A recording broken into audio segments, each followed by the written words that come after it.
Deputy commissioner Ramban की तरफ से रामबन की आवाम को आगाह किया जाता है कि रामबन दरियाए चिनाब के नज़दीक ना जाएं। दरियाए चिनाब का रुख किसी वक्त भी बढ़ सकता है, इसलिए तमाम लोगों से गुजारिश की जाती है कि वो नदी के किनारे ना जाएं और दरियाए चिनाब से दूर रहें।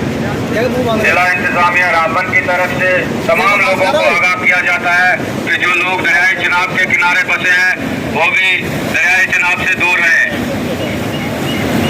कि हमें बड़े लोगों की कदर है, हमारे कुछ लोग बिल्कुल नदी के किनारे बैठे हैं, तो हमारी उनसे भी गुजारिश है कि वो भी थोड़ा देर के लिए घर से गायब रहें।